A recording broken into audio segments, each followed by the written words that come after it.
नमस्कार दोस्तों, मेरे इस YouTube channel we the genius पर मैं आपका हार्दिक स्वागत करती हूँ। आज इस वीडियो में मैं मौलिक अधिकार से संबंधित कुछ महत्वपूर्ण प्रश्न लेकर आई हूँ। तो चलिए देरी न करते हुए वीडियो को स्टार्ट करते हैं। सबसे पहला प्रश्न है, भारतीय संविधान में मौलिक अधिकार कितने हैं? तो इसका करेक्ट आंसर है 6। भारतीय संविधान में मौलिक अधिकार 6 हैं। नेक्स्ट क्वेश्चन, निम्न में से कौन न्यायालय में लागू होता है? तो इसका करेक्ट आंसर होगा मौलिक अधिकार। ये न्यायालय में लागू होते हैं, बाकी 3 ऑप्शन है वो न्यायालय में लागू नहीं होते हैं। अगला प्रश्न है, मौलिक अधिकार किसके विरुद्ध उपलब्ध होते हैं? तो करेक्ट आंसर है राज्य और नागरिक दोनों के विरुद्ध उपलब्ध होते हैं। अगला प्रश्न है, मौलिक अधिकारों के संदर्भ में राज्य में क्या शामिल है? तो इसका करेक्ट आंसर है उपयुक्त सभी। मौलिक अधिकारों के संदर्भ में राज्य में भारत सरकार और संसद भी शामिल है, राज्य सरकार और विधानमंडल शामिल है, स्थानीय निकाय शामिल है। तो इसका आंसर हो जाएगा उपयुक्त सभी।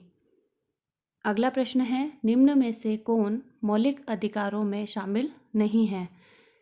तो मौलिक अधिकारों में शामिल सूचना का अधिकार नहीं है, बाकी समानता का अधिकार एक मौलिक अधिकार है, स्वतंत्रता का अधिकार मौलिक अधिकार है, शोषण के विरुद्ध अधिकार भी मौलिक अधिकार है, बट सूचना का अधिकार मौलिक अधिकार नहीं है। तो ये मौलिक अधिकारों में शामिल नहीं है। अगला प्रश्न है, मौलिक अधिकार संविधान के किस भाग में दिए गए हैं?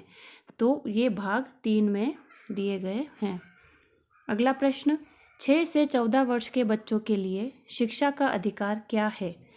तो 6 से 14 वर्ष के बच्चों के लिए शिक्षा का अधिकार मौलिक अधिकार है। अगला प्रश्न, संपत्ति का अधिकार अब क्या है? तो संपत्ति का अधिकार अब कानूनी अधिकार बन गया है। अगला प्रश्न, अनुच्छेद 14 किससे संबंधित है? तो अनुच्छेद 14 समानता से संबंधित है। अगला प्रश्न, अस्पृश्यता का उन्मूलन किस अनुच्छेद में है? अनुच्छेद 17। अस्पृश्यता का उन्मूलन अनुच्छेद 17 में है।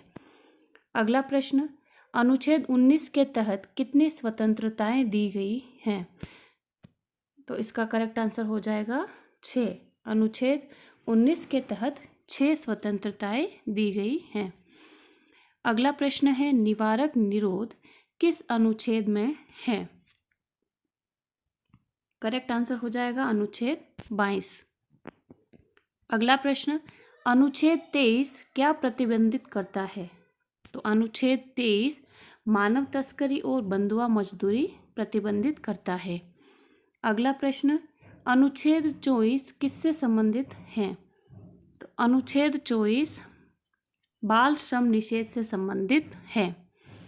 अगला प्रश्न, अनुच्छेद 21 क्या सुनिश्चित करता है? अनुच्छेद 21 क्या सुनिश्चित करता है? इसका आंसर है जीवन और व्यक्तिगत स्वतंत्रता। ये अनुच्छेद 21 में निहित है। अगला प्रश्न है, अनुच्छेद 25 किससे संबंधित है? अनुच्छेद 25 है धर्म की स्वतंत्रता से संबंधित। अगला प्रश्न है, अनुच्छेद 26 किससे संबंधित है? तो अनुच्छेद 26 धार्मिक संस्थाओं का प्रबंधन से संबंधित है। अगला प्रश्न है, अनुच्छेद 27 किससे संबंधित है? अनुच्छेद 27 है कर से छूट, वो भी किसके लिए? धार्मिक कार्यों के लिए। अनुच्छेद 27 यह कहता है कि जो भी धार्मिक कार्य हैं वो उनसे रिलेटेड अगर आय हो रही है धार्मिक कार्यों से तो वो कर रहित होगी, मतलब उनमें कर नहीं लिया जाएगा। अगला प्रश्न है, अनुच्छेद 28 किससे संबंधित है? अनुच्छेद 28 धार्मिक शिक्षा पर नियंत्रण। अगला प्रश्न, अनुच्छेद 29 किससे संबंधित है? इसका करेक्ट आंसर होगा संस्कृति और भाषा की रक्षा। ये अनुच्छेद 29 के अंतर्गत है। अगला प्रश्न है, अनुच्छेद 30 किससे संबंधित है?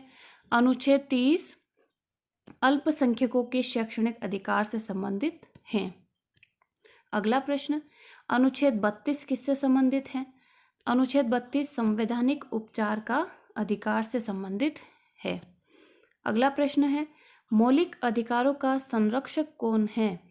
तो मौलिक अधिकारों का संरक्षक सर्वोच्च न्यायालय होता है।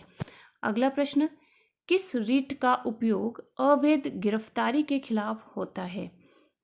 तो हैबियस कॉर्पस, इसका उपयोग गिरफ्तारी के खिलाफ होता है, रीट जारी कर सकते हैं। मंडामस रीट का अर्थ क्या है? मंडामस रीट का अर्थ होता है आदेश देना। अगला प्रश्न है, सर्टियोरारी रीट का उपयोग कब होता है? तो ये इसका आंसर है निचली अदालत के निर्णय को निरस्त करने के लिए इस रीट का उपयोग किया जाता है। अगला प्रश्न है, क्वोटो वारंटो रीट का अर्थ क्या होता है? इसका आंसर होगा पद की वैधता की जांच। क्वोटो वारंटो रीट का अर्थ है पद की वैधता की जांच। अगला प्रश्न है, प्रोहिबिशन रीट का उपयोग कब होता है? इसका आंसर है निचली अदालत को कार्य करने से रोकना। नेक्स्ट, मौलिक अधिकारों को निलंबित कौन कर सकता है? तो ये राष्ट्रपति कर सकता है मौलिक अधिकारों को निलंबित। नेक्स्ट और लास्ट प्रश्न है, आपातकाल में कौन सा अधिकार निलंबित नहीं होता है? तो इसका करेक्ट आंसर होगा अनुच्छेद 20 और 21 आपातकाल में निलंबित नहीं होता है।